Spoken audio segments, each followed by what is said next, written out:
Hello. I would like to welcome you. You hear me all? Yeah.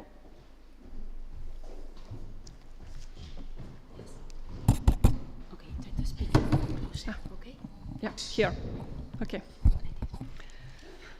So, let's do it again. Good morning.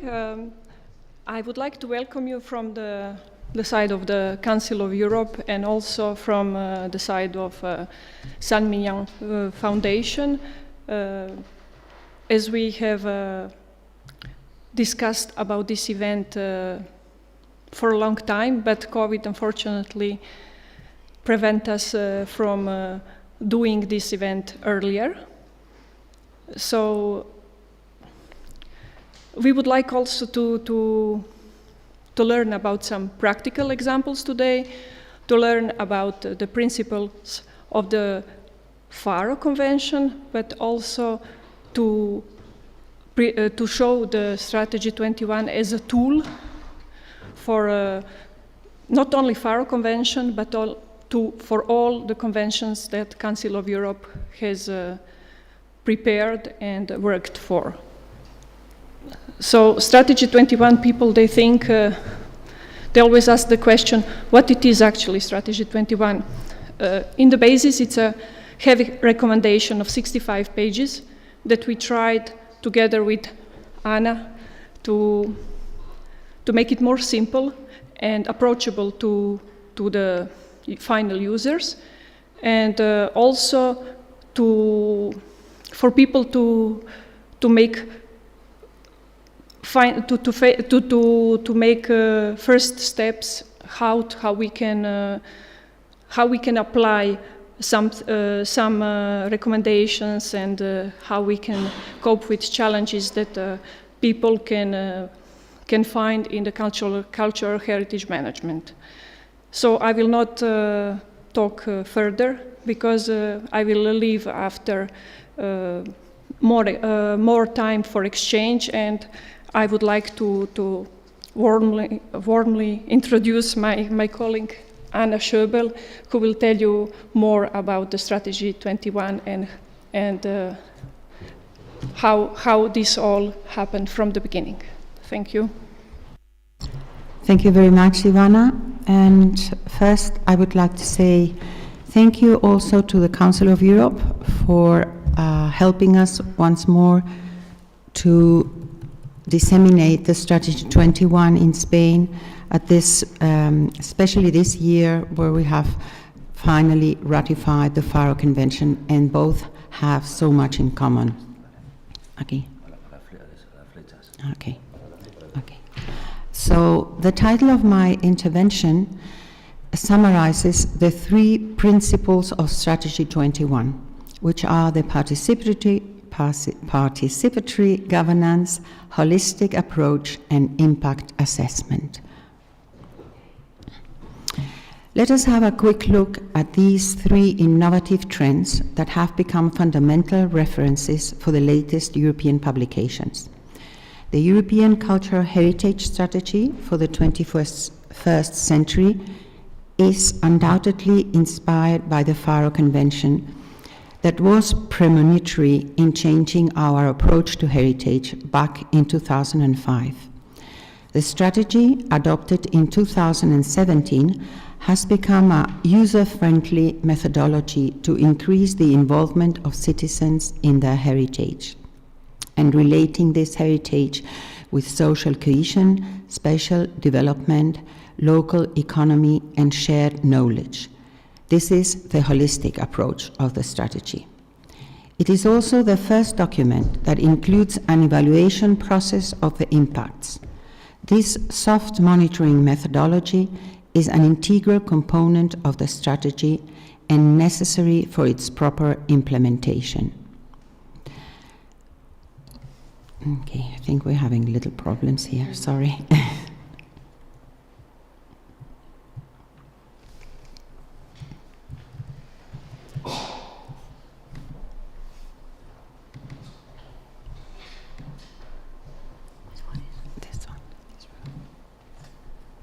Okay. ¿Qué pasa? Que no se ve.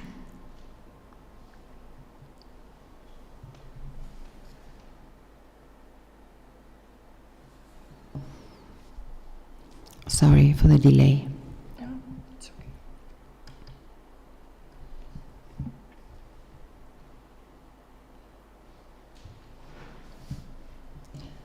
These are the wonders of the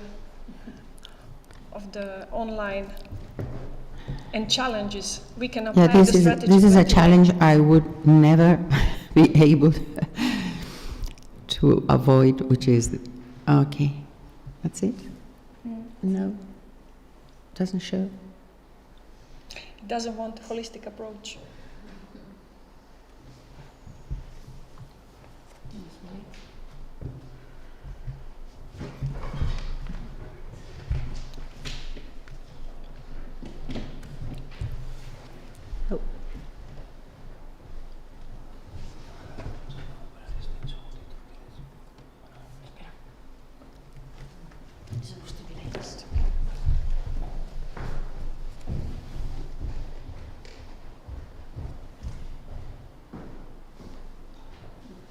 Okay, so we were speaking about the strategy, and I was saying that it was also the first document that included an evaluation process of the impacts.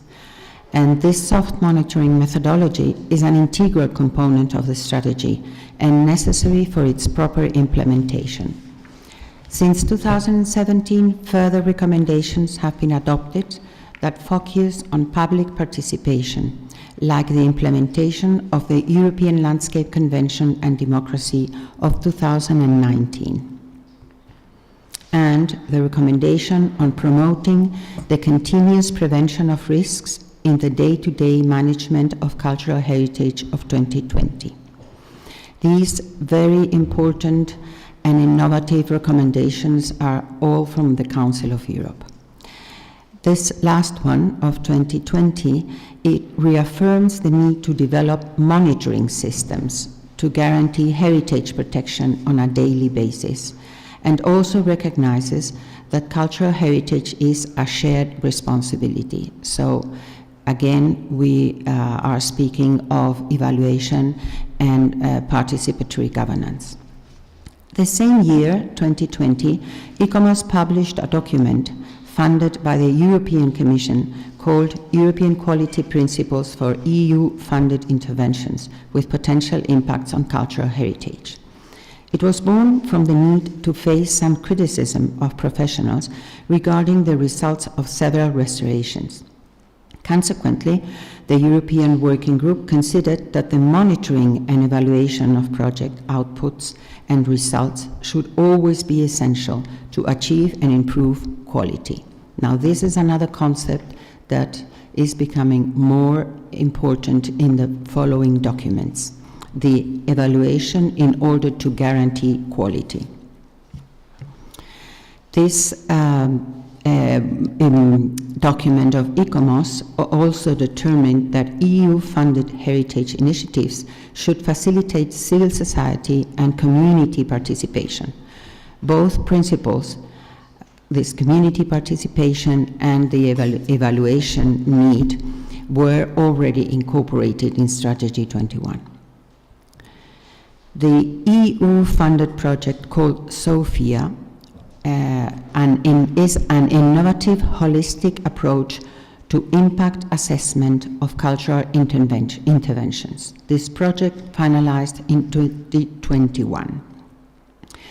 It develops a holistic, multi-domain and intersectoral impact assessment model to evaluate interventions in cultural heritage. The model was tested in multiple practical cases and includes the components of the strategy and incorporates other innovative and relevant concepts, such as the need to evaluate counter effects, which the strategy method does not contemplate. So we would consider SOFIA project complementary or a step forward in the path to implement evaluation and multi-domain impacts. The model tested, So finally, the holistic approach based on the 3 components of Strategy 21 has been recently reinforced by the recommendation of the Council of Europe this year that considers the role of culture, cultural heritage and landscape in helping to address global challenges and the need to generate the greatest possible benefits from the multidimensional impact. So, to conclude, let us see the main innovation of these European documents that have been appearing since the strategy in 2017.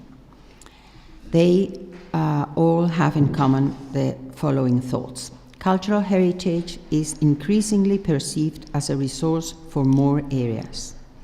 Today, it is internationally agreed that any intervention in cultural heritage should be multi-domain and inclusive, taking into account all stakeholders. There is a discrepancy between current legislation and policies and impact assessment. And also, as mentioned by the Sophia project in particular, cultural heritage concerns public goods. If we want to estimate the benefits, other values should be considered: social cohesion, quality of life, sustainable economic development, etc., and not using only market valuation techniques. There are still few empirical applications to value cultural heritage interventions. So, if you want to take a first step, learn what Strategy 21 is all about, and please follow our MOOC. Thank you.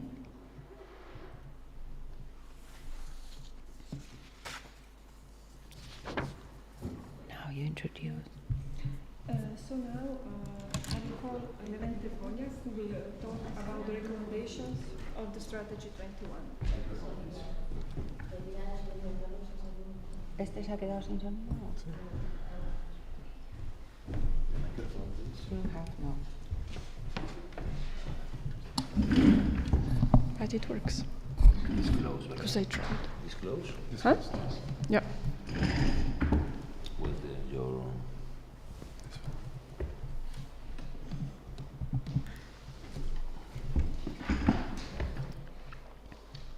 Hello everyone, good morning. One moment, please, sorry.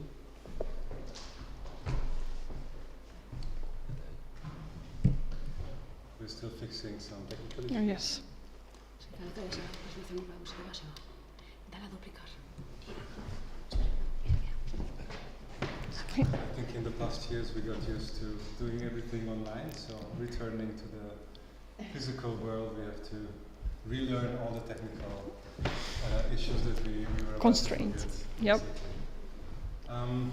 So my name is Levente Poljak, and I work with an organization called European. We are based in Rome, Vienna and Budapest. I was invited here to talk a little bit about the Strategy 21 recommendations. I was part of the team working a little bit on the MOOC that Anna just mentioned. Was it off? Okay, sorry. Okay. At the beginning. Okay, then I'll start again. So my name is Levente Poljak, and I work in an organization called European, based in Vienna, Rome, and Budapest. And I was part of the team working on the massive open online course accompanying the recommendations of the Strategy 21.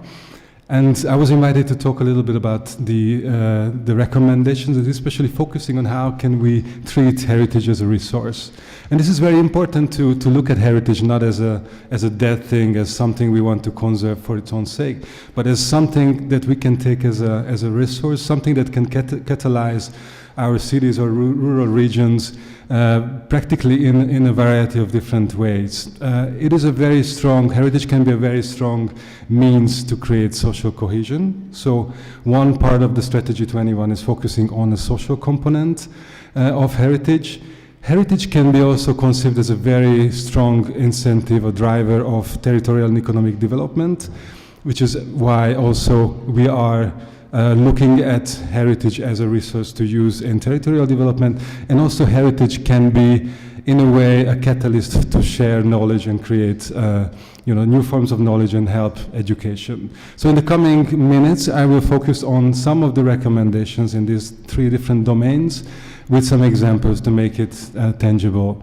But first of all, also to underline why it is important to not talk about social, economic, territorial, and educational elements in a separated way. These are all parts of the same package somewhere. So if we look at heritage in an integrated and intersectoral approach, we will understand that how economic impact overlaps with social impact and territorial development impact, and also with the knowledge aspect. So I brought an example for each of the recommendations, so to make the whole process a bit more tangible. So here, for example, we are in Lyon with a project called L'Autre Soie, which is a former silk facility that is converted into partly housing, but also cultural activities. And this is a very interesting way to bring housing and culture together, so that cultural heritage actually also gives dignity for emergency housing and vulnerable people's housing options. So we see heritage as something that gives actually a rank, gives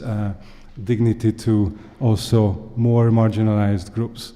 But let's look at the social component and some of the recommendations in the social cohesion aspect of heritage. So the first recommendation, for example, talks about encouraging the involvement of citizens and local authorities in capitalizing on the everyday heritage. Because heritage is not only the very specific monuments like what we are sitting in now, but heritage is part of everyday life, and heritage can be and should be lived every day. And for this we need to help discover this heritage, no? So I think we see in the growing numbers of festivals and all kinds of events like this one, the Budapest 100 in Budapest, that bring people in a closer touch with their own surroundings. So for example, recognizing the role of 100-year-old buildings and opening them up to the public, and also helping residents, inhabitants of these buildings to get to know better the heritage and the story of these buildings, and create communities around these heritage assets. Another issue that the recommendations of Strategy 21 talk about is to use heritage to assert and transmit the fundamental values of Europe and European society. Because something that connects us all throughout Europe is heritage. We all went through similar processes of architectural history, development, social development, and we have a lot of architectural characteristics that we share, ranging for, I'm coming from Budapest, and in our region it's there's a kind of a certain theater typology that is all spread out in the former Austro-Hungarian monarchy territory. So we see the same theaters repeating in from Zagreb to Transylvanian cities to Vienna and Budapest and even in Slovakia and the Czech Republic. So these are the things that come back, but also less evident architecture heritage is something we can look at as something that connects us. So for example, in the last years, last decade maybe, there's more and more attention to the post-war heritage of Eastern Europe, for example, and projects like Other Modernity that was featured in the Venice Biennale last year at the Architecture Biennale. They help different countries to kind of recognize the common traits of this heritage. So this is another important point we would like to underline. It's also important to promote heritage as a meeting place and vehicle for intercultural dialogue, peace and tolerance, because heritage, of course, as we know, there are many different heritages in parallel in different cities. Different communities can have, different stories, different narratives of cities. But we have to find the places and the occasions and the opportunities where these different narratives can meet. For example, in Lisbon, in places which are heavily touristified, but still creating spaces where, local inhabitants can interact with more sensible, more responsible visitors, talk about the future of neighborhoods, like in Largo Intendente with Largo Residencias in Lisbon. So we have to use heritage to create connection between groups that otherwise would probably not meet.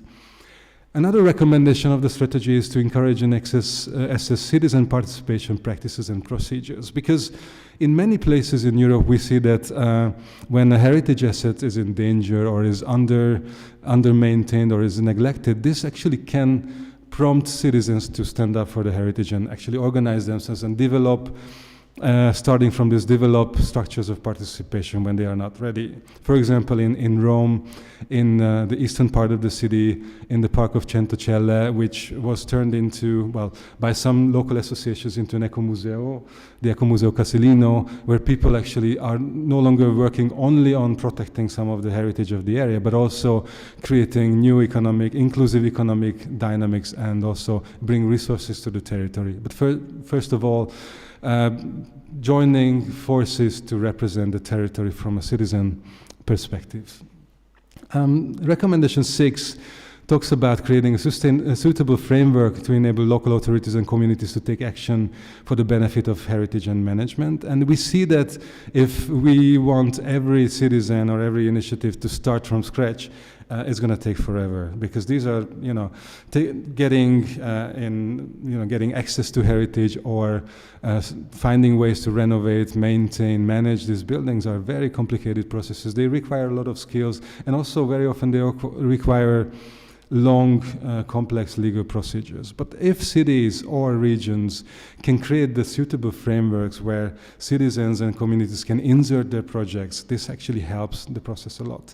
And in Turin, we've been working for years with the Commons Regulation of Turin, which enables citizens to access heritage buildings and all kinds of public and non-public properties through collaboration pacts, which actually are a very, very interesting and very efficient procedure to give a lot of power to citizens to take care of their environment. For example, here we are in a new neighborhood house, which is a former industrial structure, kind of a covered public space in a more industrial area of Turin.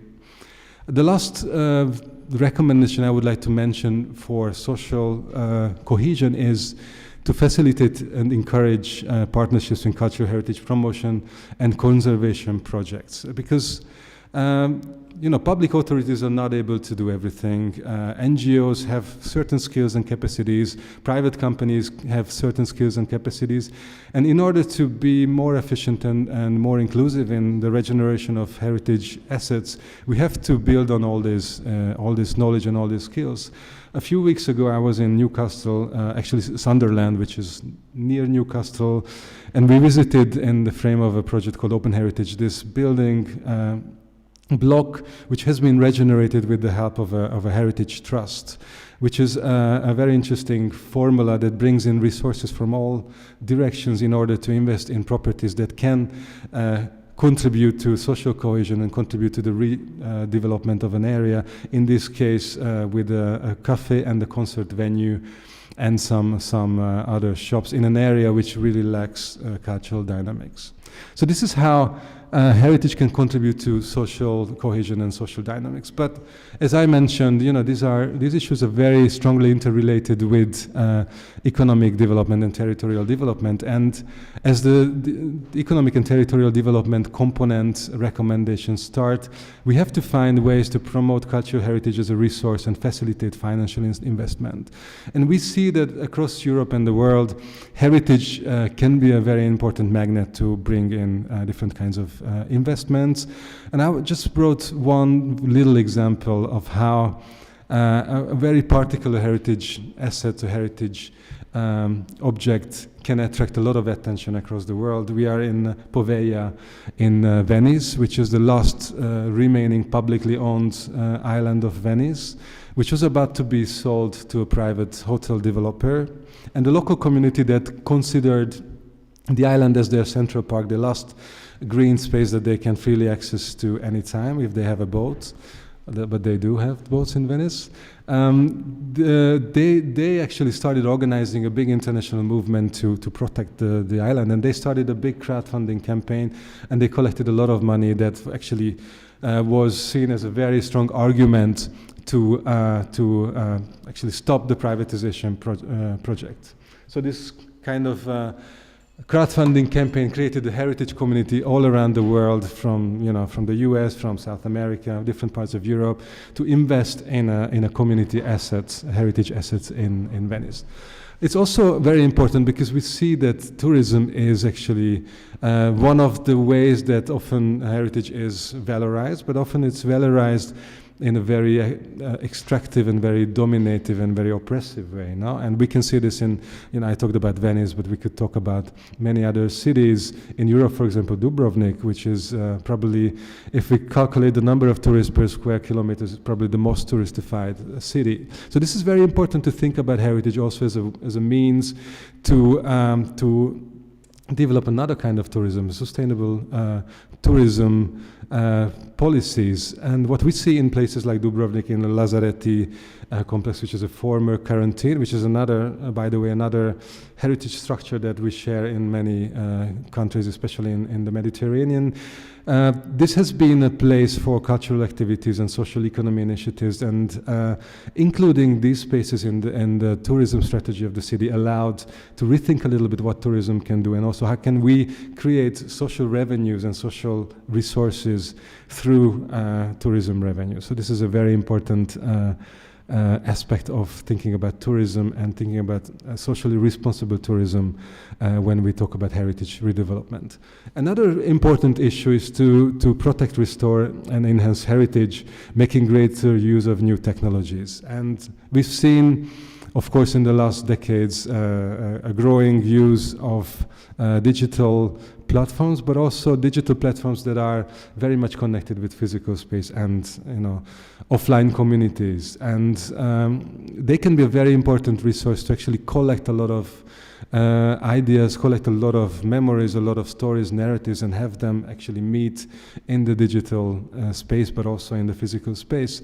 So, for example, I've been working for a few years with the city of Ravenna, which in the project Dare has been working a lot on the one hand, creating digital literacy in a pretty neglected or underprivileged area of the Darsena, which is a former industrial port area, but also building new digital devices, digital platforms to bring together all the stories and initiatives and all the ideas that different actors have about the territory. And so this has become a resource for people to discover their own environment, but also to connect with each other and start developing projects together. Another important issue in the recommendations of the economic and territorial development component is to develop new management models to ensure that heritage benefits from the economic spin-offs that it generates, because what we see is that a lot of heritage renovation projects actually are speculative, so there's a lot of benefits that only appear on investors' side, which are very often taken to different locations and go to places which are not really reinvested in the places where they extract resources from. So this is very important to think about the economic models and financial models that we use when we renovate heritage assets. For example, in Berlin and different kinds of Germany and Switzerland, there has been a growth of ethical foundations, ethical property funds that help citizen initiatives, communities to buy buildings and renovate them with ownership models and legal models that force these initiatives to reinvest their profits locally and create jobs and create opportunities also for more vulnerable communities. Here we are in Ex-Roteprint in Wedding districts of Berlin, and this is a protected heritage building from after the war, partly brutalist building that has been turned into this mix of social activities, cultural activities, and productive activities. Moving to the education and knowledge part of the recommendations, we have to underline a few important aspects, like providing optimum training for non-professional players and for professionals from other sectors with a connection to heritage. Because what we've seen that in the past decades, heritage spaces and in general available spaces have become very important focus points of all kinds of social movements and citizen initiatives. So there's a lot of people who have been developing methodologies and acquiring skills in heritage reuse and also management and co-governance. So if we connect these people with different skills and different knowledge, this can be a very valuable asset. Here we are in an event in Budapest that we organized 6 years ago called Funding the Cooperative City, bringing together people who are in different parts of Europe, are experimenting with new financial and economic models to reuse heritage buildings for community uses.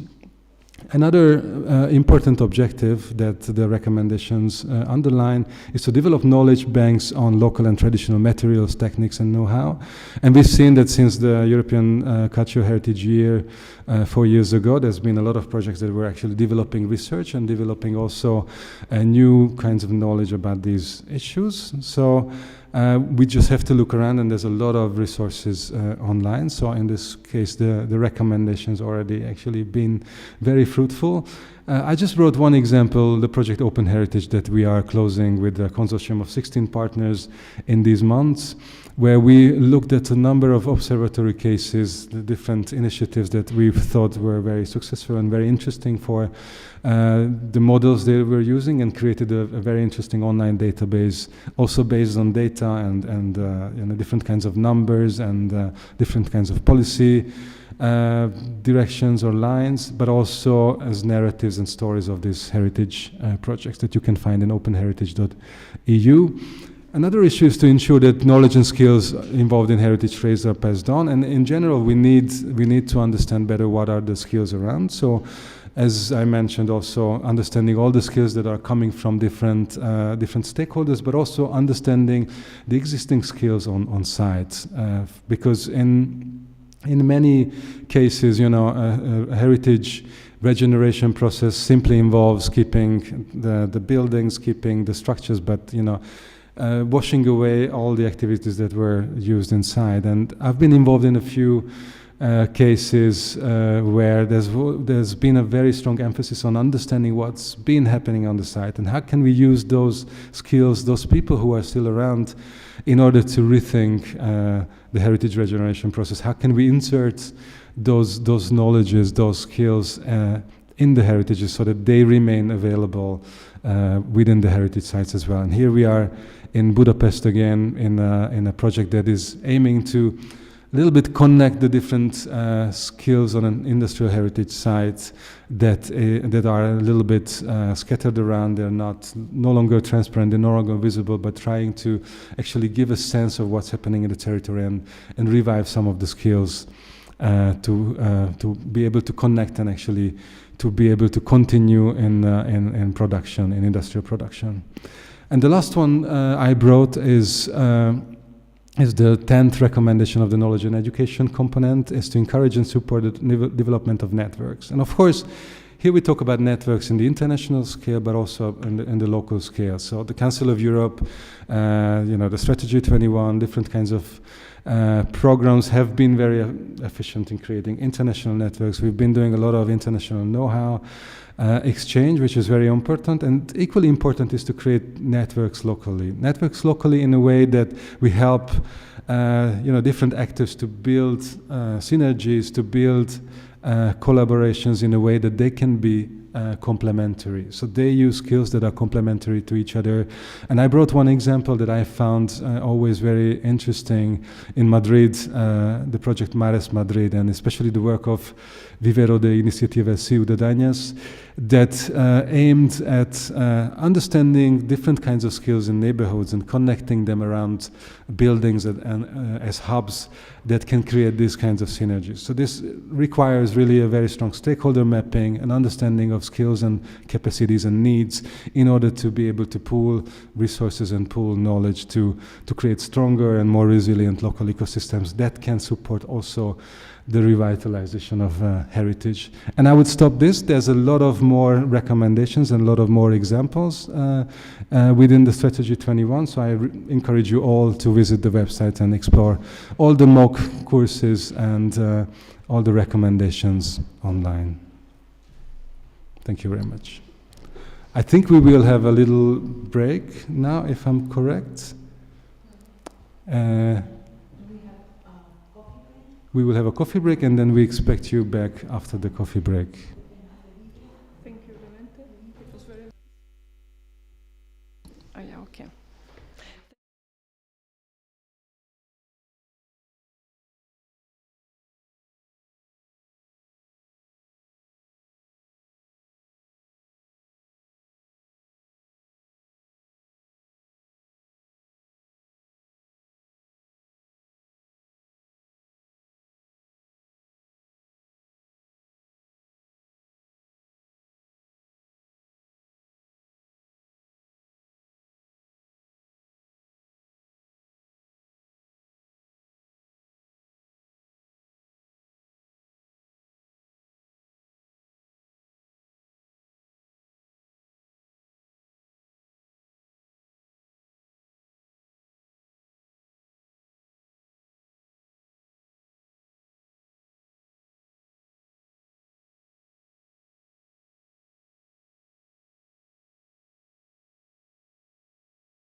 Hello again. So we had a break and we are ready to continue with our presentation. I would like to announce my former colleague, Mr. Hakan Demir, who will talk about changing dynamics and challenges in the heritage field. You have the floor. Good morning, and my name is Hakan Demir. It's a great pleasure to be back in San Millán, and thank you for the invitation, Mariola, and see familiar faces and colleagues. We were here in 2017 for a Faro Convention event. We were talking about the rural settlements in Faro Convention then, and the stories left behind. Which is fascinating, also a story in this incredible place. During my work with the Council of Europe, among other heritage conventions, my focus and responsibility was on the Faro Convention, where heritage governance, democratization, and human rights at local level have been the center of my work. At that time, I had long discussions with Anna, Ivana, and Mariola, and Angel, and many of you about Strategy21 and its significance to heritage field at the national and international levels. There were significant efforts by member state representatives to align the field with changing dynamics and face the challenges impacting heritage governance. Levente talked about Strategy 21, very precisely explained the recommendations, was very informative. And Anna talked about the importance of participatory governance and the evaluation and the importance of quality. And also one of the documents that she introduced emphasized the global challenges that we all face. So today the topic and the content of my presentation is related but goes beyond economic and territorial development.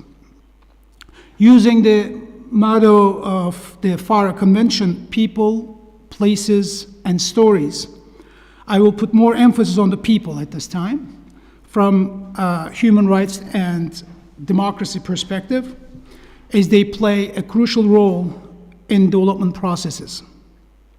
I will speak from a viewpoint of the current focus of my work in geographic and power peripheries, where people are marginalized due to their diverse existence, and being considered a local is not defined by inheritance. Accordingly, I will focus on 3 points: changing dynamics of our times and challenges faced, the potential impact of Strategy 21 and Faro Convention, and who should address them and how, all making a connection to economic and territorial development. So since we were last together in San Millán, although it was only 5 years ago, the world has gone through considerable changes, which came with significant challenges.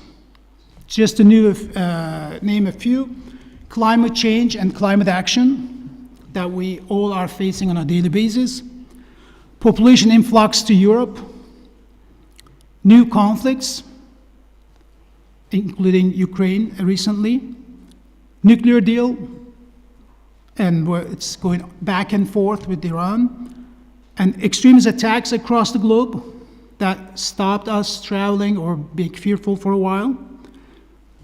And of course, the social movements, including Me Too, Black Lives Matter, Gilets jaunes, Gilets noirs, and inevitably the COVID pandemics that affected all of us for recent times. And the heritage field is not exception to these challenges, as we've seen the destruction of heritage sites due to conflicts, and illicit trafficking of heritage goods coming out of this. Natural disasters in recent times, leading floods, and wildfires. Pandemic, changing the way that we look at heritage and we communicate. Dissonant heritage in many places in the world, the old historical knowledge as it was known, the official history being challenged, and statues are being moved because of what they represent today to new communities. And the over-tourism, the mass tourism that many cities face today, and how it affects the local communities. The heritage field has had no choice but to adapt our approaches to these challenges. Indeed, these changes and challenges we face move us from our comfort zone, at times makes us vulnerable. However, they also force us to question the established norms and seek alternatives. This state of vulnerability is a crucial point for societal change, maybe not always positive, but an opportunity for a paradigm shift. More specifically, our challenges become more complex and require us to look at them from different perspectives. The concepts of stability, security, communities, economic relations, technology, and social movements, among many others, gain a new significance as we try to adapt and survive these constant changes. This has been particularly significant when we're talking about heritage, especially when we consider the many challenges that impact the field.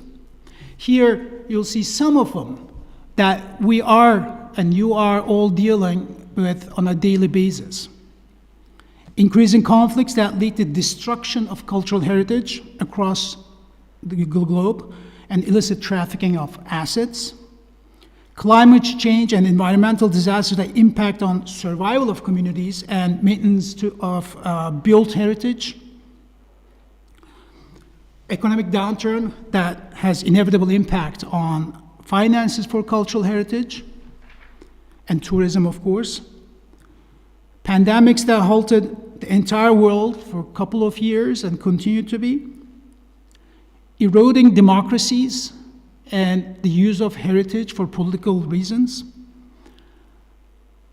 Displacement, including abandoned villages. That's when I started, I was talking about, we came here because we were talking about abandoned World Heritage sites and how that impacts the heritage today.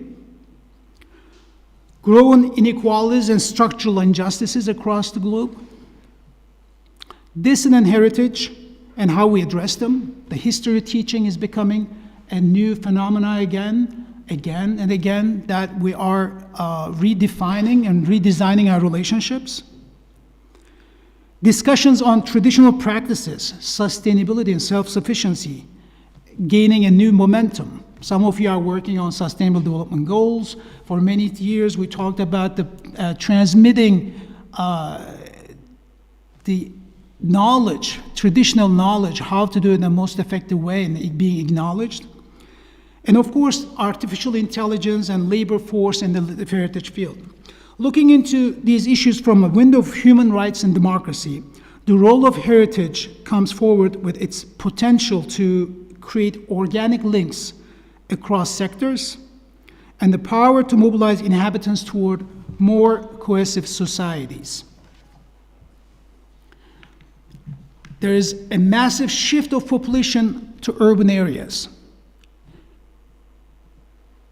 We have mass production, commodification, mass consumption of people, but 66% of the world population are predicted,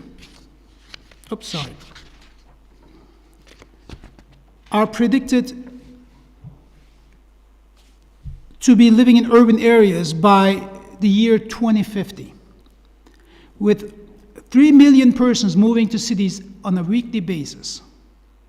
Almost 3/4 of the European population were living in the urban areas in 2015, and this rate is projected to rise to 80% by 2050. This impacts heritage as we are facing a series of challenges, resulting in a standardized monoculture in many communities across the globe where traditional knowledge and practices fade out, with uncontrolled consumerism taking place.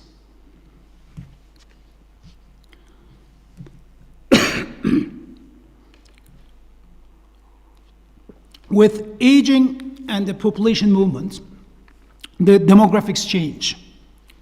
So do the norms. In major tourist cities today, the service industry and street vendors are not necessarily people from who were born and raised in those cities or countries for generations, as we used to see. The agricultural fields and construction sites are operational due to the presence of migrant and immigrant workers. Their presence is not about contributing to economy and integrating into mainstream culture, often restricted through education, the market, and cultural spaces. They are part of our daily lives of these communities, and whether we accept it or not, they are the actors in the territorial and economic development processes. When things get unstable and insecure, we tend to hold on our values, identities, and stories, as it feels like they are the only stability that remain with us. That's the stage of vulnerability also I was mentioning earlier. When people are under precarious conditions in their daily lives, struggles, their culture and access to cultural heritage as assets and events are influenced and shaped by these conditions. At this point, heritage could easily become part of a battlefield, instrumentalized for political grounds. Here, I'm not saying the field is not political, but I'm trying to emphasize the distinction between reducing the field to cultural activities, to folklore, to arts and ceremonies or isolated rituals, which are very important and accessible by some, versus considering heritage as an act of existence, identity and dignity of people in walks of life involved in socio-political and socio-economic processes. The heritage field is an excellent venue to bring communities together and demonstrate this. Attention to sustaining a system that goes beyond benefiting the few overcomes an elitist image that might have developed in some places, embraces all inhabitants and existing cultures. Sorry, for some reason, this is not a, I'm gonna have to change this. We will take just a short break because we will have to revise the PowerPoint, so we will be back in 1 minute. Sorry, this is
In regards to economic and territorial development, we notice a shift from territorial, possessive, to relational connection to a place, the people, and the stories, particularly in increasingly urban settings and peripheries of power, which are shaped by these relational connections.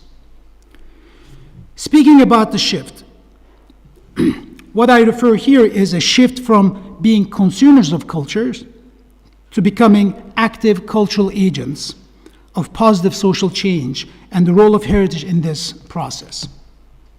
Further, it's necessary to balance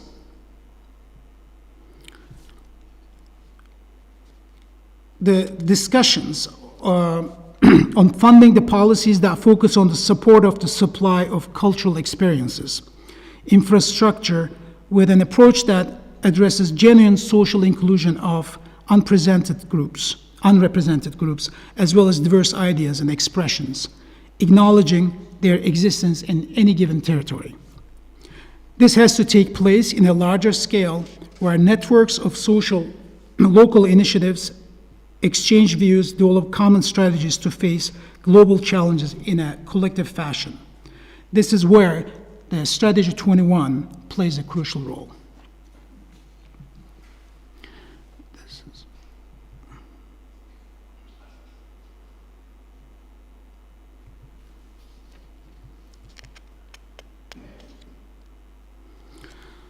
So, attention to sustaining a system that goes beyond benefiting the few, overcomes an elitist image that might have developed in some places, embraces all inhabitants and existing cultures.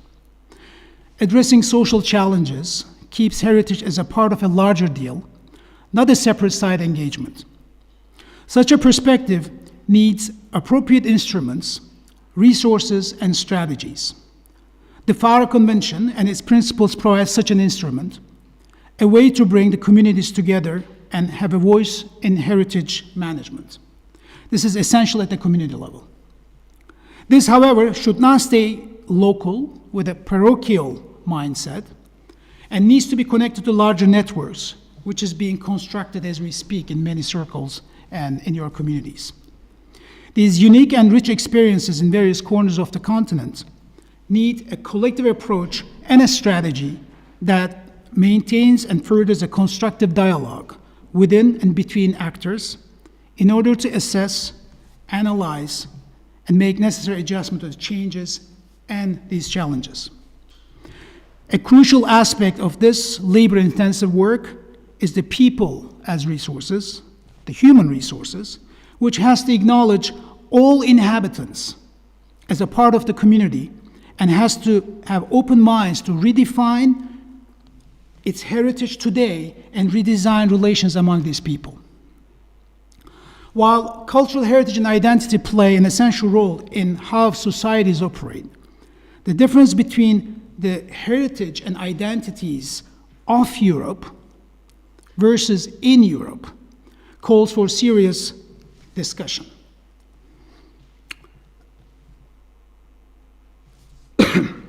As it becomes a very sensitive topic with the discussions on the colonial history of Europe in the face of recent migration influx.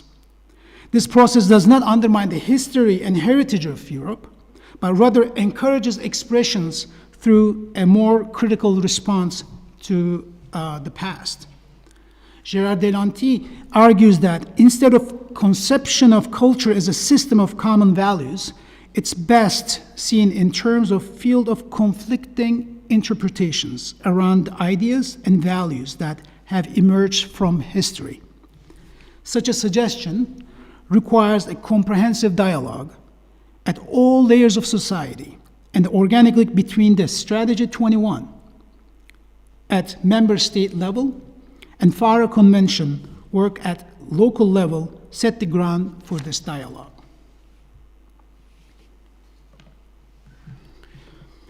Focusing on economic and territorial development in the context of heritage, this dialogue is crucial at the community level, where they reflect upon their heritage assets and heritage governance practices.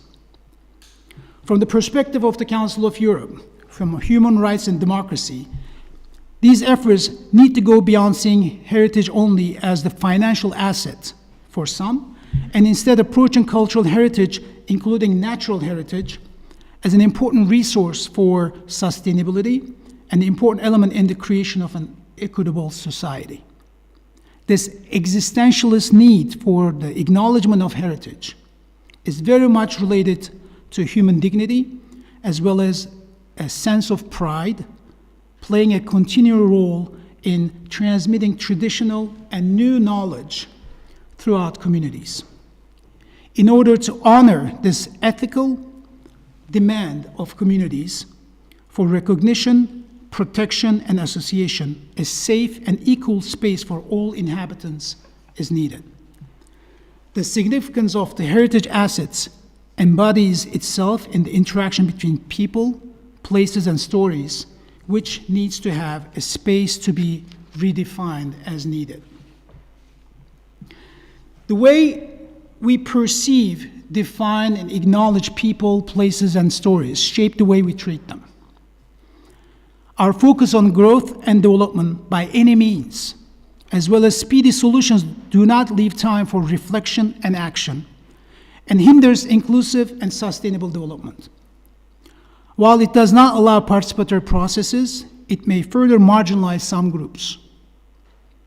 We are all aware that cultural heritage, as much as it highlights our commonalities, also surfaces our differences and can easily be instrumentalized for exclusion. The diverse can be seen the other, undesired, leading to hate speech, including xenophobic, anti-Semitic, anti-Roma, anti-Muslim, anti-LGBTQI. So dealing with changing dynamics today, in relation to economic territorial development, we have to consider community in its entirety and create space for participatory environment for development processes. That's what Anna was saying in the Strategy 21 at the beginning, that participatory processes. That is fundamental.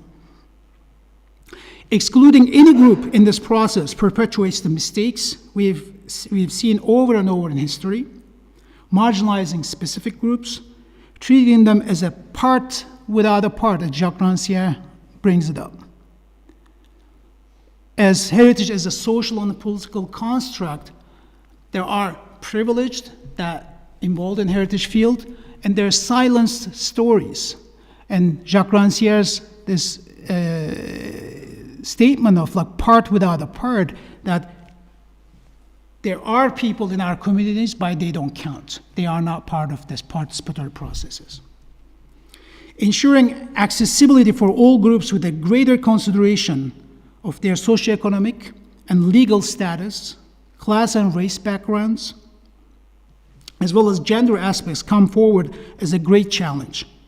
Inevitably, these aspects apply or should apply to the entire heritage field, as it's crucial that multiple narratives, including uncomfortable ones, should find a voice and discuss in the field, particularly when we speak about development processes. It is not about only having access of what is presented today, but access to be part of a decision-making in what is presented and how it is presented. I think that many discussions around dissonant heritage is happening around these topics. Probably I'm not telling you what you don't know or you already know, but over the years, through the Faro Network and Strategy21 good practices and recommendations, we've seen many tools, organizations, very well elaborated documents, and you've seen and you have been doing remarkable work in your respective communities. And the representatives are here today and probably watching us across the continent. And we all learn from and inspired by these success stories. However, what I'm trying to remind here is that addressing these challenges in the context of economic and territorial development, we have learned that these issues are interconnected and they affect all of us regardless of borders. So they require a concerted effort and a collective response. Then working on development issues, the fundamental questions of development for whom? By whom? What kind of development? Who owns, benefits, manages these assets? And of course, the role of heritage in the process in relation to respective environment need constant questioning by each generation. So it is a never-ending responsibility and work. In the territorial and economic development of the modules, I try to emphasize this critical questioning, argue the need for a shift in order to seek alternatives, and pay particular attention the term local and participatory processes in this equation. So there's a delicate balance in dealing with heritage at local, national, international levels. There's also close correlation between the core values of national interest, which is primarily economic, and integrity, which links to heritage and identity, that might be under threat. It might be seen as an under threat. So we cannot exclude these influences. So we see in the identity politics discussions and political battles, this becomes an issue. So there are interesting models that you've been developing and are examining and working on it. Some of them we have discussed the museums and accessibility in Turin, if I remember correctly, in 2018.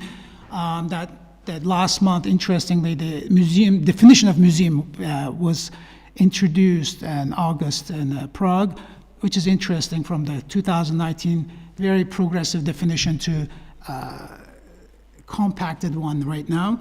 Or the work that has been done also by Council of Europe and Europa and climate change and Ravenna Center on and cultural heritage.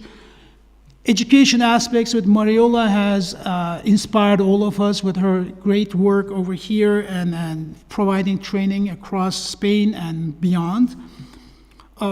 Knowledge transmitting and acknowledgement of traditional knowledge, we discussed extensively with Anna over the years, and I think it's nicely being reflected on the Strategy 21. And of course, in the Faro Convention network, with the work that Angel carries on in Castillon, or attracting tourism that is not elitist, only serving with the certain groups and perpetuating inequalities in Hôtel du Nord and Marseille and beyond. These are very inspiring examples. Another thing from the United States, the commons-based peer production model actually is based on the Elinor Ostrom's Nobel Prize winner theory, but then and coined by a Harvard law professor, Benkler. So that is also very interesting, that inspired the European projects, like the peer-to-peer or people-to-people projects are based on this. But they're very inspiring things that are going on in a local level. That's why the network is very essential. So culture and heritage are at the heart of community well-being, and continuity in diverse and inclusive approach is essential. Some heritage that has been glorified in the past today might be considered uncomfortable, dissonant with changing values and dynamics of our times. When we think about local communities, it's important how a local is defined and accepted, which has multiple implications for community life. Acknowledgement of all inhabitants in a community alters the concept of local, allowing a genuine human rights-based dialogue to take place. In this perspective, the connection to a place or people is relational rather than possessive and territorial, especially in a constantly changing environment in urban settings. It is so hard to say now in Barcelona, in Lisbon, in Istanbul, in London, who is from there and who has what kind of heritage. So it becomes an interesting phenomenon. As community regeneration becomes more constant, the assessment of who is around today also calls for continued reassessment of our understanding of inclusiveness and diversity, what we really do about it, and what we tend to ignore and sideline, knowing that at times, despite our efforts, this takes place in the form of self-inclusion and marginalized groups. In the essence, the anatomy of displacement, groups come to a new place also will be inverted, and they will be excluding themselves to protect their cultural heritage. That's also, so it's not one-way street. So subtleties around recognizing the presence of diverse groups, but not creating a neutral space and equal access for self-expression and dialogue generates a position of power and privilege. This is when the privilege becomes both the narrator and the voice of the marginalized people, which has influence on context of circumstances in which dialogue takes place. Consciously or not, such a position exhibits a paternalistic posture of the privileged and powerful. So here, I wanted to share a quote from Bell Hooks, from an African-American author and scholar, that there is no need in one of her speeches and the speeches that she expresses, there's no need to hear your voice when I can talk about you better than you speak about yourselves. That reminds me of an experience in Transylvania, that our colleagues working with Roma communities, the people who are coming from Bucharest, they would speak, and even if in Viskri, they've been doing incredible work, the Roma community, because they were Roma, in brackets, that's my interpretation, not they said that. The people coming from the big cities, they were speaking better about their rights for them, while they could speak for themselves in their manners, maybe even better, in a more natural way. So we tend to do that, and that's what privilege actually does. So where does Strategy 21 fit in all these concepts that I've been talking about? So each community expresses this heritage of its past, but also they make the heritage of today. It requires multiple identities and narratives with a collective, integrated, intersectoral approach. Levente also, in his presentation, started with that, and the Strategy 21 talks about it, integrated and intersectoral approach. Considering heritage as a means to address societal challenges and understanding heritage as a resource, we need to be creative how to better use this resource in more meaningful ways so that heritage actually gets its deserved recognition in the heart of community lives and is embraced by all inhabitants in those respective communities. In the module also, if you look at the recommendations, the points that you have to follow, the heritage assets mapping all needs to be accompanied by the who is there today, because we're constantly in a changing environment. My message is that we create our good examples, because one of the purpose of this event is creating good examples, or joining with your good examples to Strategy 21 network, is creating our good examples. We take these issues into consideration and be conscious who's included and who's excluded and why. Human rights and democratization dimensions of heritage work require a dialogical process, close connection between theory and practice. This is when Faro connection at the local level and the Strategy 21 at the national and international level play a crucial role. Constant reflection on how heritage links to other issues and plays a role for the improvement of human rights and democracy in any given place has been concern of the Strategy 21. It is related to inequalities, balance between human communities and natural world, gender perspective, persons with special needs, marginalized groups, and how the history and heritage narratives are constructed around it. It is obviously not a recipe, so it is very a path, a roadmap, if you will, instrument that one may choose to use. It's about coming to terms with the past and assuming the role of being the heritage makers of today, making the crucial decision of what to transmit to the next generation. Strategy 21, since its conception, has been a dynamic process, a constant dialogue, which is currently embodied in the modules today, focusing on societal development and knowledge aspects, which was very nicely explained by my colleagues. It provides each community with tools and ideas to co-construct, and I underline this term, co-construction, working together, their roadmap, action plan, and pay attention to lessons learned and contribute to lived experiences, because all the examples given in these documents are lived experiences. They are not imaginary for the larger community. So I would invite you to share your best experiences and actively join the work of my colleagues, so then the community can continue to share experience and build upon each other's work. As I conclude here, I would like to leave you with a quote from Economic and Territorial Development module, which actually I used also there. In the face of all changes taking place today in the economy and the environment as regards population movement, scarcity of resources, and conflicts, the concept of sustainability is not about sustaining existing cultures for a long period of time. So the question is, what are we sustaining is very important. But having the agency to adapt to changes and rebalance following disorientation caused by each major change.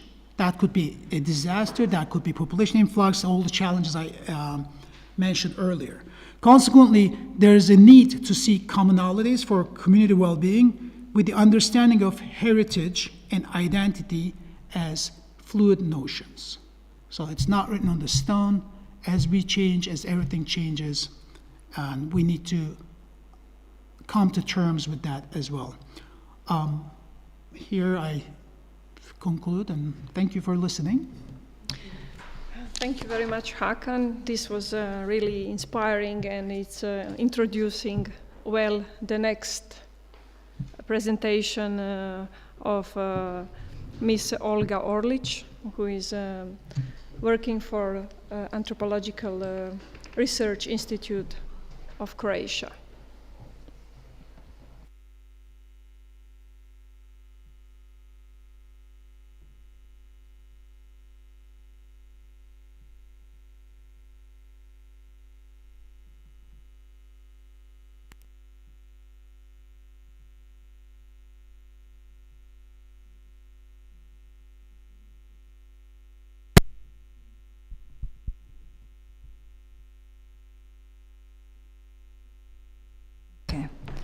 Good day to everyone, both to you here in the room and to those who are listening to us and watching us. My name is Olga Orlic, and today I will present on an example of Eco Museum in Bistra, how to become how to try to join the collection of good examples of strategy, European heritage strategy for the 21st century. In a few seconds. Okay, thank you very much. One moment, please.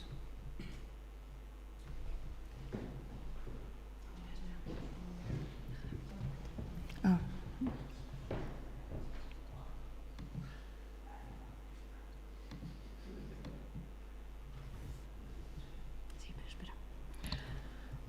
We are facing with some problems by putting the PowerPoints. Sometimes it just doesn't work when we switch into the full screen, but it will work soon.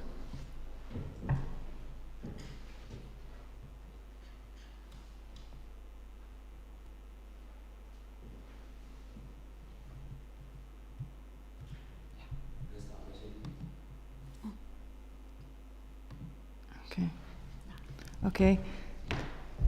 Well, the title is like I already explained, and we have heard, I think, quite a numerous enough information about the strategy, its recommendations, and how it should be applied in the community.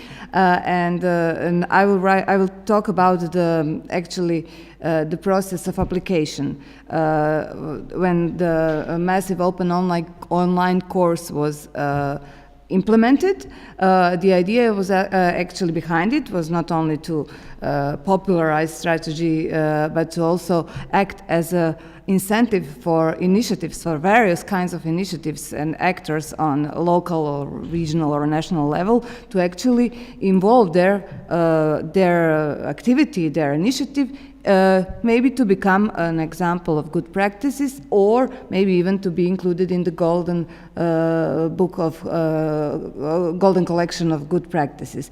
So the module 10 of the MOOC is actually the one that will guide you through the basic application process. This might seem very common, but actually it is a very core aspect if we want to involve people who maybe are not that skilled in this process. So my task was actually to try to explain step by step the application process. And so here you can see when you enter the page in red there are also other ways to go to the formula, but this is the one. So share your experience. So I will try to explain how the process works on the example of one eco-museum in Croatia. And here's the basic definition that eco-museum should be perceived as a way in which communities actually try to preserve, to interpret, and to manage their own heritage in order to achieve, well, sustainable development, or maybe more appropriate term, how to continue to work sustainably. So it's the core aspect is that it is a kind of community agreement. So Eco-Museum in Bistra, here is a short overview of the history. As you can see, in 2013, it was initiated by a professional, Klementina Batina, who is now working at the Croatian Academy of Arts and Sciences, and she has done her master thesis at the time based on her local heritage and community. That was an incentive. So that's how, you know, she was really, okay, she knew she had enough skills from professional point of view, and she got enough, or maybe very quality type of involvement into the community itself. So she presented the project to the local authorities. Well, the project was very well accepted, and later on implemented into some strategies of Bistra municipality. In 2016, the NGO Eco-Museum Bistra was founded. It was presented to the public, and at the end of the line, they applied for funds, as these kinds of initiatives usually tend to do in order to achieve economic sustainability. And in 2021, the grant agreement was signed, and as you will see later, the infrastructural project that we are talking about is actually the renovation of an old school in Bistranska Poljanica, where NGO Bistra is one of the project partners, not the leading, actually the municipality is in charge for the project. But so this is how it is envisaged to look later on in the future. The project is not yet over, but well, the question that, you know, is always on our minds when we speak about Strategy21 is, or are the infrastructural projects enough? And they are never enough, but they are very important because they will later on enable some further activities of the initiative and various actors involved in it. But what is actually even more important before and after is the strong involvement of the community itself, and in this case, this involvement is actually focused on the knowledge and educational activities in Bistra. So even before this infrastructural project was obtained, the financing, the strong heritage activism in the local community of Bistra already was there, just had to be a little bit structured or intensified.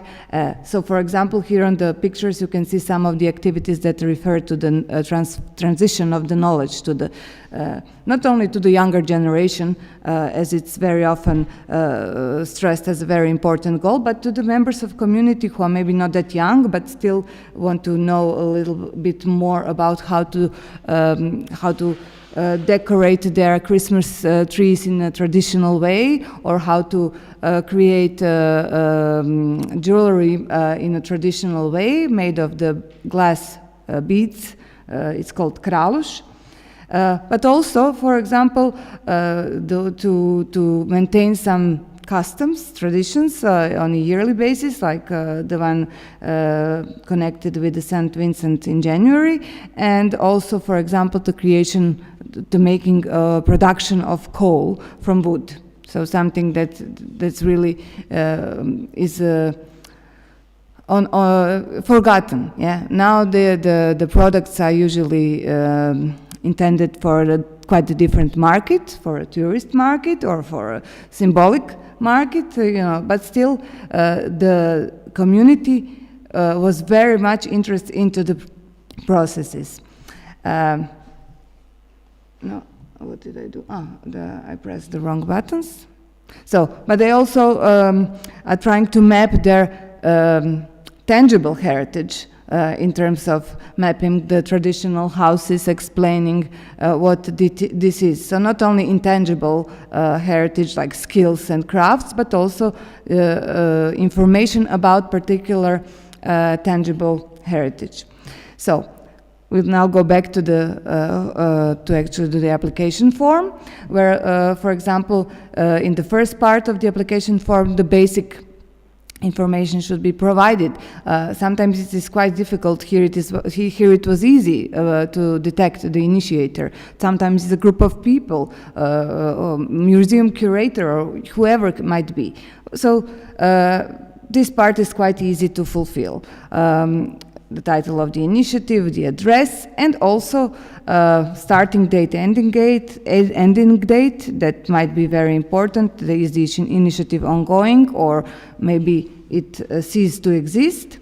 And in my opinion, what is most difficult for applicants to resolve is the actual relation to Strategy 21 components, because first, of course, they might be aware of what they are doing, but how to connect it with these complex metrics might be very difficult to pinpoint, to emphasize.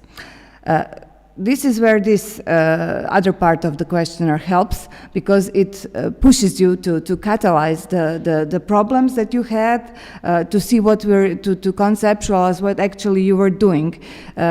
Of course, this is just a small portion of information. It will be expanded much more, but in this particular example, the motivation was first a combination of professional and personal involvement of the initiator, strong one, and she was able to actually gain the participatory approach from diverse stakeholders, from the local authorities to the local community. So she was a really good mediator between these levels, so to say.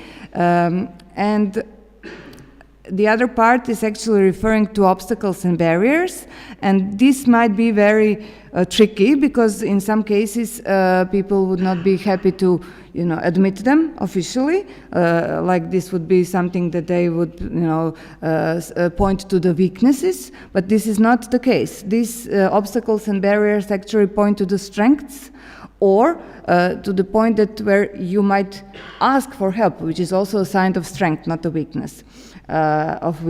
So, for example, in this particular case, in conversations that we had, the initiator was able to pinpoint that yes, that at the local authority level, there was a really poor awareness about the cultural activities and actually their value. Still, especially related to the ethnological, so to say, heritage, it is belittled very often, regardless of our own perception that is maybe a little bit biased because we are professionalists in the field, but on the level of the authority, this might be a really real problem. So to continue, yes, some didn't know the difference between the eco-museum and museum. So when the concept of the eco-museum is really quite different, it's not that static as a museum that maybe local administration had in mind. And of course, lack of professional support. Here in this particular case, the initiative also tried to apply for the national level of recognition of the intangible cultural heritage for the craftsmanship of this glass bead. So they encountered on the ministry level some problems of, but this is not a typical tradition jewelry from that area because there is some other type, similar tradition in the other part of Croatia. So the people who are making decisions are maybe not that well aware of the particularities of the cultural issue that they are to judge in the end. Or for example, they say, oh no, these new types of objects that are being made out of these glass beads, they are not traditional, so they were not able to recognize the transformation of the culture as a necessity for the culture to continue living on. So this is also very important. But the NGO, because of the professional involved, in my opinion, was able to prove that this is not like that and explained that the culture is much more than preservation in a static mode. So the impact that the eco-museum in question actually had was not only that it managed to enlighten members of local administration authorities, but also to change the attitude of people toward heritage, a local community. They became much more proud of it. They were like, for example, they became the promoters of their own culture in a way that, for example, they have been invited via the web page to donate the objects. So they have, it is something, as a former museum curator, I know that this is not very common among the people to donate, at least in Croatia, to then donate objects. Here now it was an incentive from the community to donate objects, to post pictures on the social media, and in this way they became more involved in the process and also they have been actively participating in various workshops that have been organized by initiated by the Eco Museum.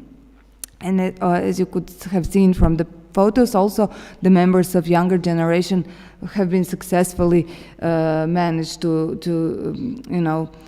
drove into these workshops. Lessons learned, yes.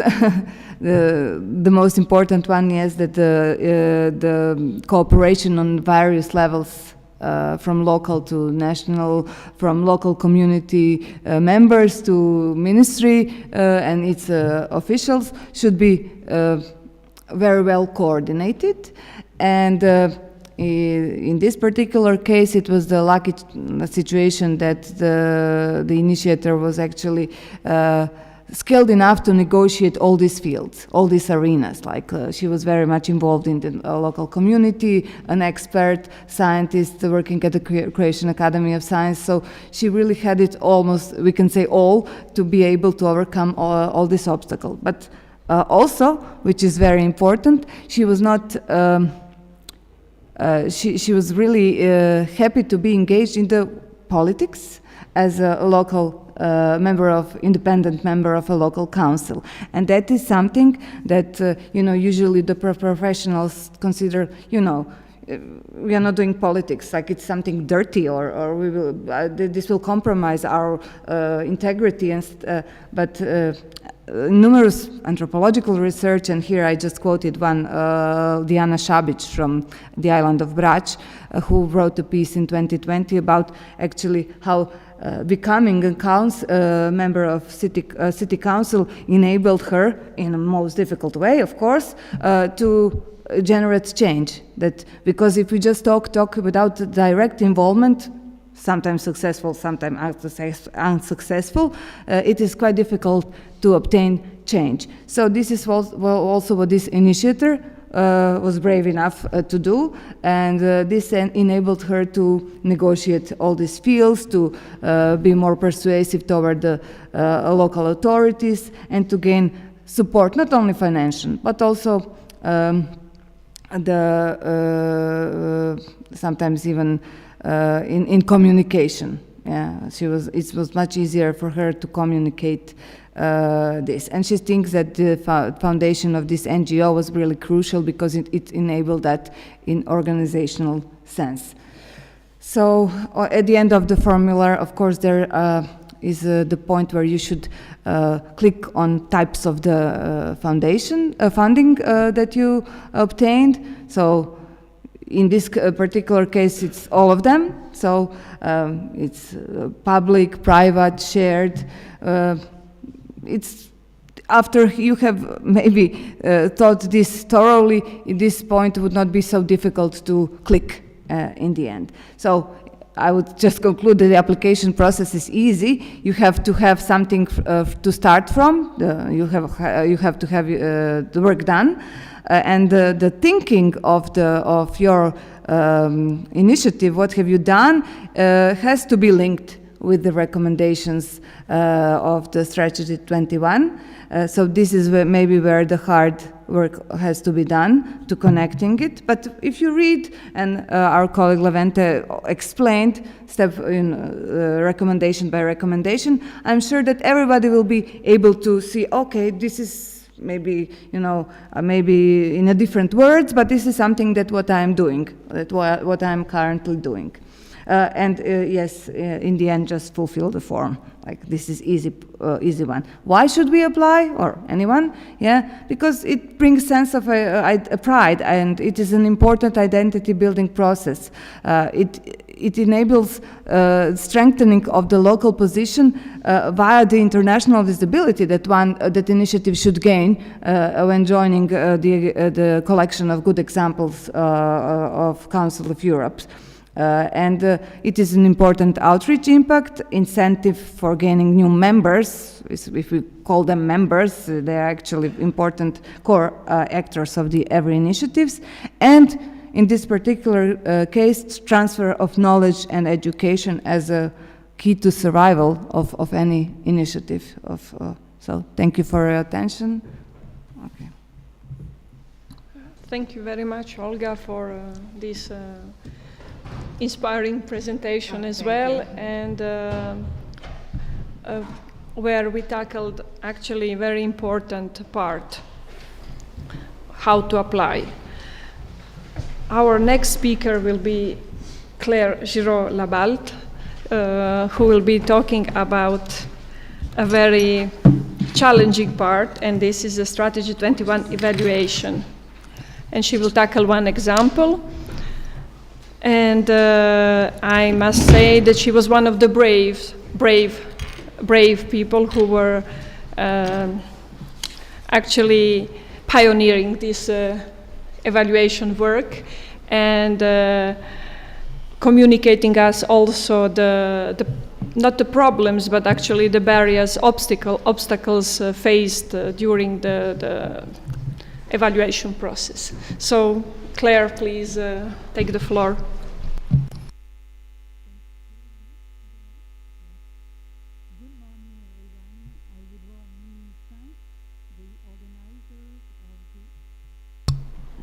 Sorry. Thank you, Ivana. Good morning, everyone.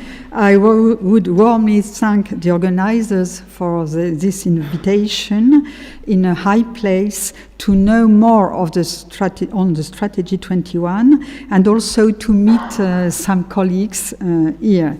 It's also my pleasure to testify to the collaborative work attached to the Strategy 21 from the beginning. A first working group has been initiated in 2015 by Pierre Paquet from the Wallonie region to conceive and draft the Strategy 21. I was part of this. And this work continues around a pillar, Ivana Hrdas, with a team of various contributors to create tools and to adapt the method while respecting the principles. And now it's not enough to have this strategy. We have to practice and share this holistic approach, and without fear, and also not to hesitate to ask for help. And more, as Anna said, we need to evaluate our projects.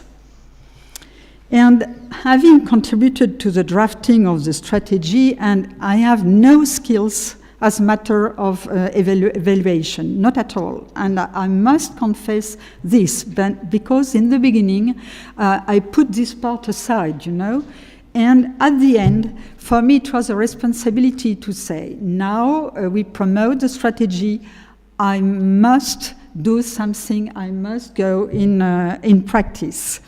So I offered to Territoire Imaginaire, which is a non-profit association in France, in the western part of France, to try and to use and to move from principles to practice.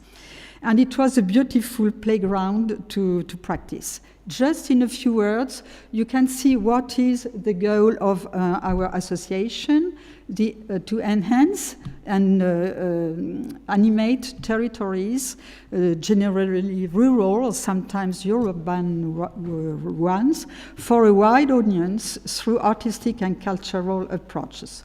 And we are especially interested in region in their relation to water. And no pictures, sorry. We are interested with a special event, a festival about Carlet fisheries, and it's a little-known vernacular heritage, and probably you can have a look on the website. I am so sorry because the image disappeared. You can see one here. And what do you want to do? It's to let people access to these Carlet fisheries, because it's private and we cannot have access. It's a first way. And also, as a test, we took this example to experiment the evaluation.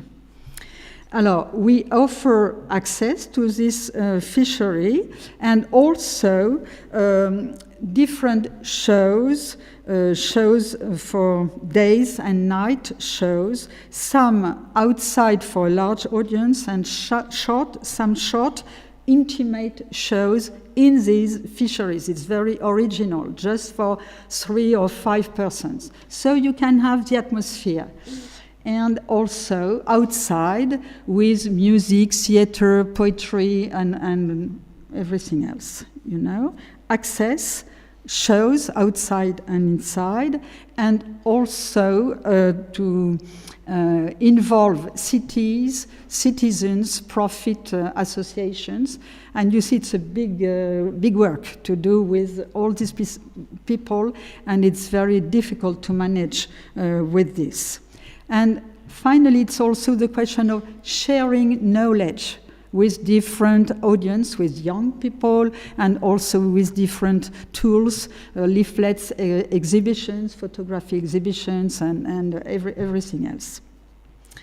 Now you see this, and we were very honored to be also in the best practice collection, in the golden collection. And so I heard exactly what Olga said, and the preparation of this application is also a tool very important to think about the strategy. And for me, there is a first step. We succeed, and now perhaps we can imagine a second step to begin again, And so we tried to evaluate. What does that mean? It was more difficult to understand the recommendations and the feeling and also the challenges was rather easy for us because it was meeting our own values. But to approach this evaluation, firstly, was a bit difficult. We did it. And we did it on the template created by the Council of Europe, and I hope we'll benefit of this template, a very nice one. And so, firstly, you have to define some objectives, linked to the three components, the social one, development one, and knowledge one.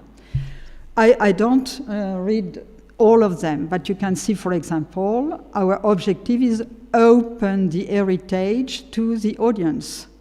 Another one, it's produce knowledge. Another one, provide work hours as well for the artists and the technicians, for example. It's also a social, as well as social and an economical challenge. And we can put on the screen, on the matrix, plus or 0 or minus, according some indicators. Rather simple: public access, mobilization partners, public attendance, hours worked, creation new forms, and also tools. I don't enter in the details, but you can imagine the work we had to do, and it's very useful to think about the indicators and the objectives. And after this, we count. It's rather easy because we can and the plus, we count the plus, and so you have to count from 0 to 6. Everyone can succeed, And so, for example, when you have S and S, you can count here 6 plus. And in another one, if we cross the D and D, 5 plus. And with K, we were astonished, only 4 plus. It's not so bad, but it was only 4, And here you have this diagonal. I won't enter in the details because you can find everything in the MOOC and you'll follow step by step. But here, what can I understand now? I repeat that I have no skills as a matter of evaluation, that we can say, on the social component, it's 6, on the development component, 5, and on the knowledge component, 4. But it's a one sectoral approach. It's not the goal of the strategy. What we want is to cross the different sectors, social, development, and knowledge. And with this,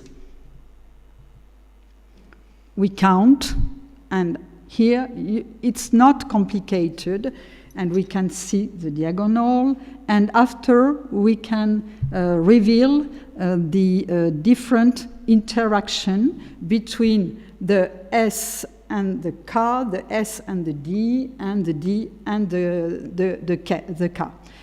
It's better to follow the MOOC and not to be lost with the figure here. What is interesting, you have this Venn diagram. It's a strong word, but don't be afraid with this. You have 3 beautiful circles, and you can find again that, you remember in the social component, we have 6, in the knowledge component 4, in the development component. 5, it's one sectoral approach. And after, we can go to the interaction between two components. And here you can see in the green the S and K, 2, 5, S and D, 5, and D and K, 5. I look at Anna. I hope I am not wrong. Anyway, you can be wrong when you do it. It's not a problem.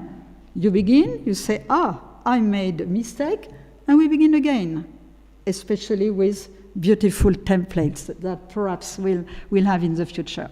And here it's interaction between the social and development and knowledge, knowledge and social.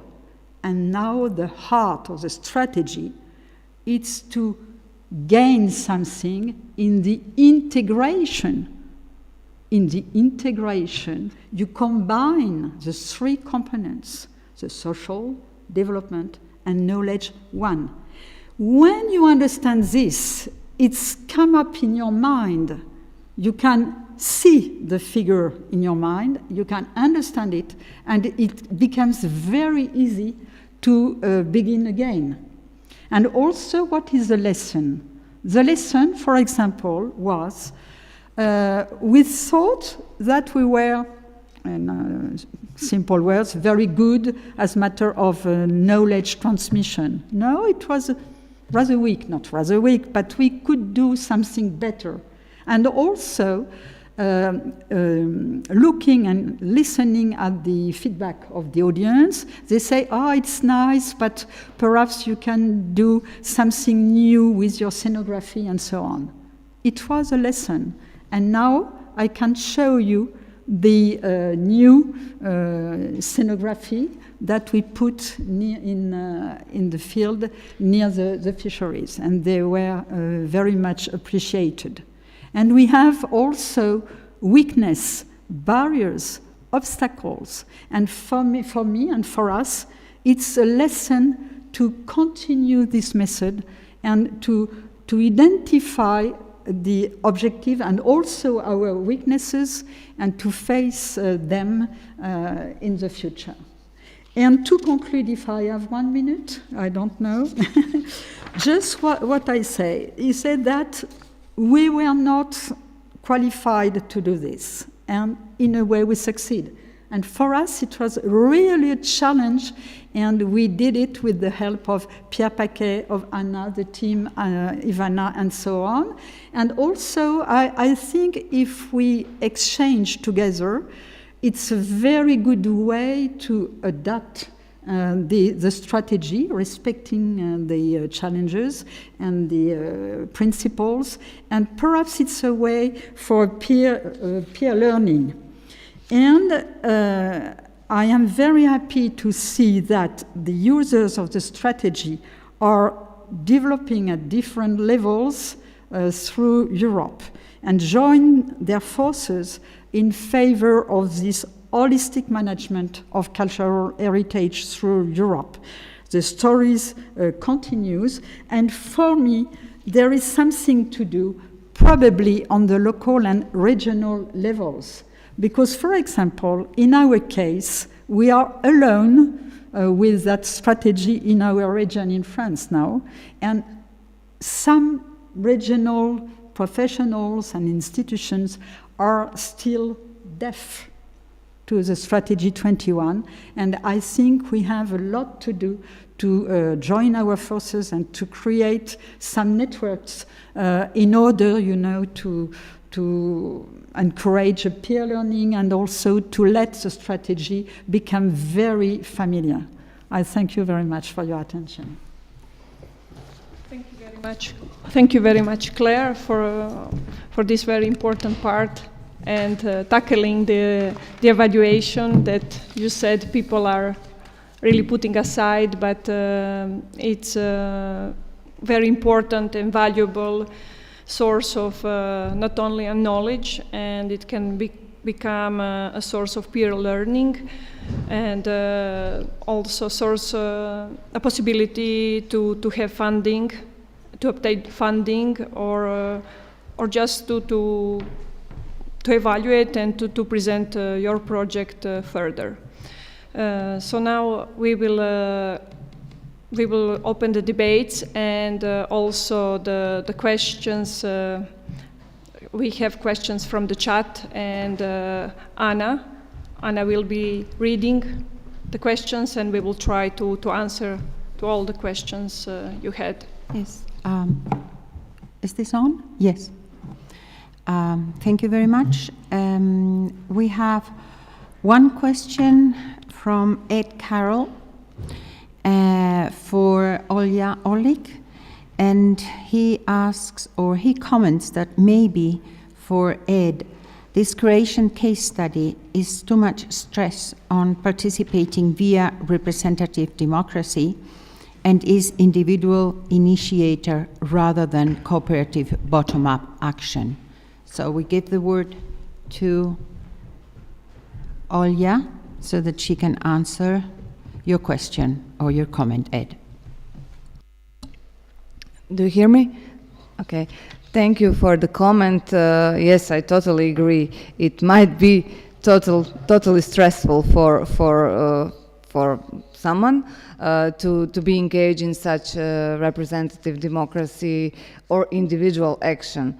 I think that each initiative, each approach is different, and that's the great thing about the variety of experiences that can be shared on this platform. Because if somebody prefers or is able to function only in a more cooperative way, more bottom-up approach, then the obstacles this initiative will encounter will be different than this one. The lessons learned will be different, and the impact might be different. So yes, not all the initiatives never should take or never did take in the past the same path, and therefore the outcomes are different. I'm not saying that one approach is better or more successful. Maybe each approach has its own values that should be evaluated. Yes, maybe this one is faster, but we'll see how it will develop further. Or maybe some really excellent bottom-up initiative never managed to succeed in that way that they had in such a short period of time. At least I'm speaking about Croatian context, to achieve a lot of things in such a short period of time. So yes, and regarding the democratic representation, that's really not a path for everyone, and it is also a novelty, at least partially related to cultural sector and or scientific sector, that we should consider ourselves also as a potential, not politicians, but active agents, and then the political arena is one arena where we should or could, if we feel like it,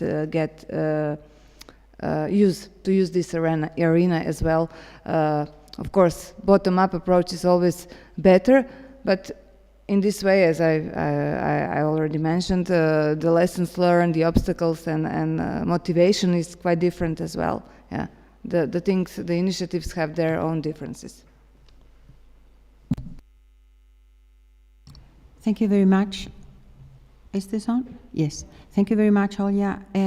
Are there any further questions? I don't see any further questions in the chat, so we would like to use the last minutes of this event to thank you, the participants who have listened to these speeches from France, Georgia, Germany, Ireland, Italy, Poland, Portugal, Romania, Serbia, Slovenia, and Spain. And also thank you to all the speakers, because you have been working with us from the beginning of Strategy 21, and you are now showing us further aspects to consider and evolve. Should you have any further questions, especially the people who have listened to us, you may contact Strategy 21 MOOC representatives, Ivana, and will be on the other side at the Council of Europe, and we hope these videos and fact sheets will help you to optimize your project and activities according to these innovative trends of participation, cross-sectoral implementation, and testing your efficiency in producing impact in other areas. We know the soft monitoring methodology is not easy to understand at first glance, but I invite you to follow the MOOC, to listen to the video, and to follow the fact sheet with your project in your hands, and you will see that step by step you will be perfectly able to self-monitor your activity. Thank you very much. So thank you very much all, and see you, I hope, for some other workshop where we will tackle maybe evaluation or even how to communicate the heritage projects, what is also very important nowadays. So see you soon, dear friends, and we are expecting your feedback on this workshop, and also I invite you, for people who are fluent in Spanish, to be present with us tomorrow, the same hours, so from 10 to 12:30, to follow the exchange and to join and ask the questions to better implement the Strategy 21 and also embrace the Faro Convention. Thank you.